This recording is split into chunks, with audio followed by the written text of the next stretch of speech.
வணக்கம். வாங்க நம்ம இன்றைக்கி நான் கூட்டு செய்ய போகிறேன். இந்த காய் இது பேர் ஒரு 5-6 காய் வெட்டி நானுமே குட்டி குட்டியாக வச்சுருக்கேன். கடலைப்பயிறு 100 கிராம், பாசிப்பயிறு ஒரு 50 கிராம் கழுவி வச்சுருக்கிறேன். இப்போ இதை நம்ம குக் பண்ணிடலாம். திட்டமாக தண்ணி வச்சு கொஞ்ச நேரம் இதை வேக. இது கொஞ்சம் மஞ்சத்தூள் போட்டு வேக. கூட்டுக்கு நம்ம கொஞ்சம் தேங்காய் அரைச்சிக்கலாம். இங்கே பாருங்கள், ஒரு கைப்பிடியால் தேங்காய் எடுத்துக்கிறேன். பச்சை மிளகாய் போட்டுக்கிறேன். 1 ஸ்பூனு சீரகம், சின்ன சீரகம், இதை அரைச்சிக்கலாம். 50 கிராம் எண்ணெய் சேர்க்கலாம். கடுகு உளுத்த போய் போட்டுக்கலாம். கருவேப்பிலை போட்டுக்கலாம். இப்போ 2 காஞ்ச மிளகாய் போட்டுக்கலாம். பூண்டு தட்டி போட்டுக்கலாம். இதை நம்ம வதக்கலாம். ஏன் நறுக்கி வச்ச வெங்காயத்தை போட்டுக்கலாம்.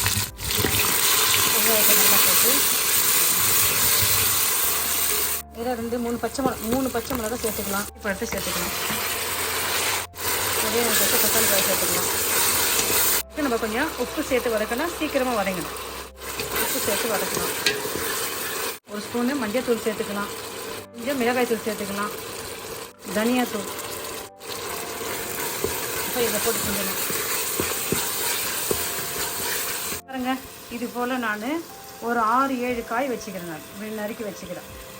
இதில் தான் நம்ம இன்றைக்கி கூட்டு செய்ய போகிறோம். காயை நல்லா நறுக்கி க்ளீன் பண்ணி வச்சுக்கிறேன். க்ளீன் பண்ணி வச்சுட்டு நம்ம இதை சேர்த்துக்கலாம்.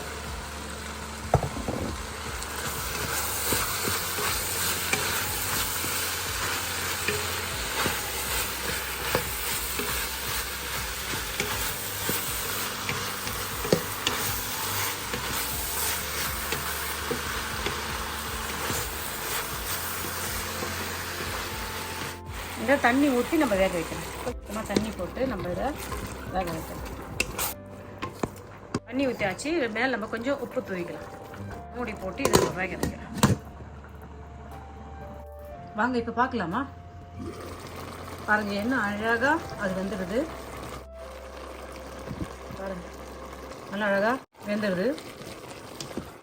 பச்சை பயிரையும் கடலைப்பயிரையும் நம்ம அவிச்சிக்கிறோம். இதில் பாருங்கள், கடலைப்பயிறு வந்து பாருங்கள் என்ன அழகாக முழுசாக தெரியுதுங்களா? கடலைப்பயிறு நல்லா முழுசாக தெரியுது.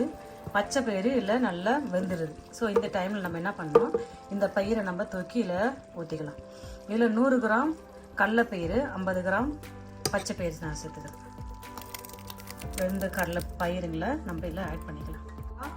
ஜீரகம், பச்சை மிளகாய் அரைச்சோம் இல்லையா, அதை நம்ம அந்த வீட்டில் சேர்த்துக்கலாம். இதில் சேர்த்துட்டு இதை நம்ம அழகாக ஒரு வாட்டி கிண்டிக்கலாம். இதே தாங்க, நீங்கள் எந்த கூட்டு செஞ்சாலும் தான். புடலங்காய் கூட்டு செஞ்சாலும் இப்படி தான். சொரக்காய் கூட்டு செஞ்சாலும் தான். இதுக்கு கூட்டு செய்கிறது எல்லாமே இதே மெத்தட் தான். பெருங்காயத்தூள் ஆட் பண்ணிக்கலாம். தேங்காயெல்லாம் போட்டுக்கிறேன் இல்லையா, அதனால் இதை கொஞ்ச நேரம் ஒரு 2 நிமிஷம் அப்படியே மூடி வேணும். நெய்யில் மறுபடியும் ஒரு கடைசியாக ஒரு தாளிப்பு தேய்க்கலாம். தேங்காய் எண்ணெய் சேர்த்து தாளிக்கலாம். கொஞ்சோண்டு கடுகு போட்டுக்கலாம். கொஞ்சோண்டு வேப்பிலை போட்டுக்கலாம். கொஞ்சம் மிளகாய் போட்டு இங்கே தண்ணி பாருங்க. இங்கே பாருங்கள், 2 நிமிஷம் நல்லா இது குக் ஆகிடுது. விட்டு வெந்துடுது. நம்ம விட்டு ரெடி. கடைசியாக தாளித்த இந்த நெய்யில் தாளிச்சத இந்த தாளிப்பு இதில் சேர்த்துக்கணும். நம்ம கொத்தமல்லி தழை தூக்கிட்டால் ரொம்ப குட்டாக இருக்கும். இந்த கூட்டு செஞ்சு பார்த்துட்டு சொல்லுங்கள். பாய். தேங்க்யூ.